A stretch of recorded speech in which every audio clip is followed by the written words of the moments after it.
Hello YouTube, new free program for you guys today. It's based on the last program review I've made where I took sheiko and I analyzed it to see if it was good for hypertrophy, and my conclusion was that it wasn't. So this is the better version of that template for size, not strength. So I basically took the exercise selection, I took the template, so the amount of days, and I made something out of it that is much closer to what a bodybuilding program should look like. So as far as the template I followed, I did an upper lower because to me it's one of the most convenient ways to program, and then after that you can start doing body part splits. And I've applied my logic to the way I arranged the days. So you'll see that I finish both templates that I posted in the description with a lower day on Saturday. This way I give you the maximum amount of time to recover from that lower day that tends to be quite gruesome. You don't need as much time to recover from upper body, so that's the logic behind that. And that's also the logic behind upper lower. That's also the reason why most people do 4 days upper lower and end the week with the lower and give themselves a lot of time to recover, usually the weekend and some more. So that does not mean that you have to abide by it. I did it because those are the days that were selected. So the days were Monday, Wednesday, Friday, Saturday. You can switch it around. Just make sure you follow what I just told you to do for recovery aspects. I gave you 2 templates. The number 1 template is going to be 4 days that take place during the week, and that you can repeat ad infinitum, okay? The second one is going to give you week 1 and week 2. The reason why I did that is because some people don't like doing the same thing over and over. They like variety. And it's possible to program that for yourself, for your training sessions, without hurting your gains, okay? If you need change, you can program change, but it needs to be done intelligently. And I think that this is a good example of that. So, as far as the logic behind it all, the exercises, as I said, come from sheiko because those are good exercises. I rearrange them so that they're complete and the entire body gets worked. So you will see that, for example, if you take template number 1, you start with upper on Monday. You do bench, and then you superset that with rows. Why do I do that? Because there was no space in the program for horizontal pulls, but I do think that they're important. And in my opinion, if you don't have much time to warm up, you don't want to warm up, you want to get a good stretch, you don't want to over engage the lower back, dumbbell rows are going to be your best bet. When you do them properly, you shouldn't have your knee on the bench. Of course, you're standing on your 2 legs. You can look at the form in the Road to Bigger Back playlist. So you're going to do that for 3 sets, and I keep you in higher rep ranges to get some volume in. But as I said, or rather maybe I didn't say it in this version of the video, I create the program with reps, but I don't give you an intensity. The reason why is you're supposed to push to failure every single time, and you need to get the max amount of reps every single time. Once that becomes too easy, you move up in weight depending on how much you want to put on the bar. It's up to you. The progression is up to you.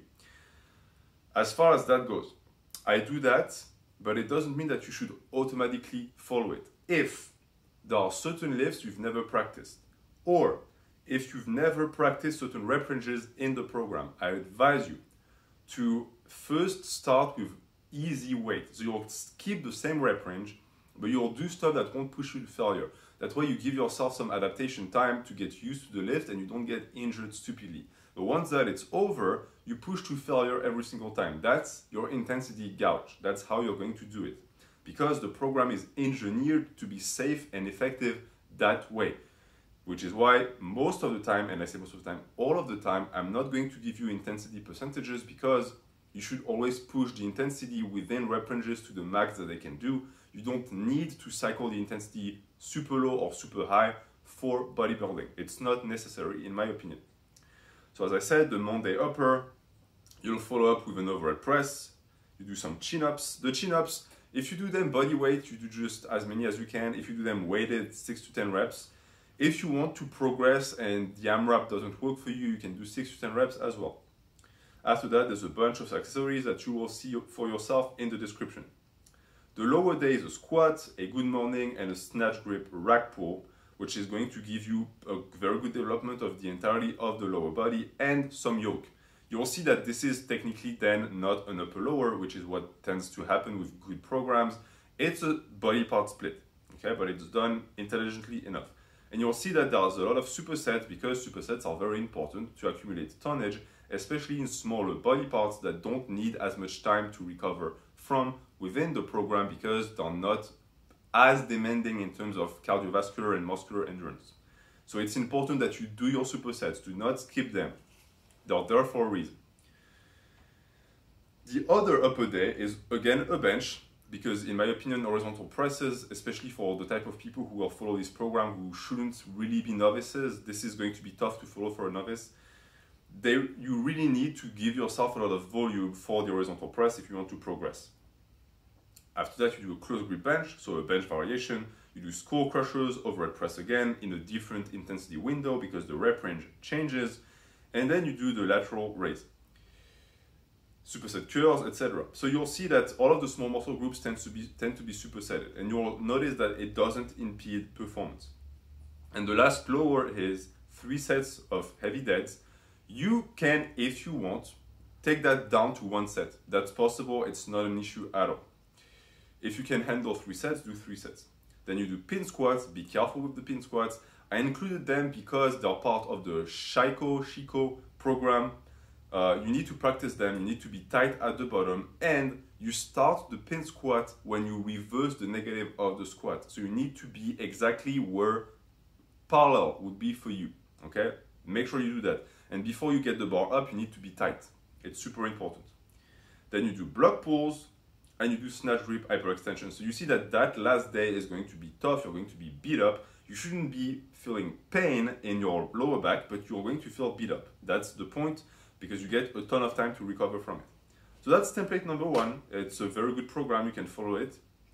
You won't have any imbalances with that. Strength should progress and size will progress.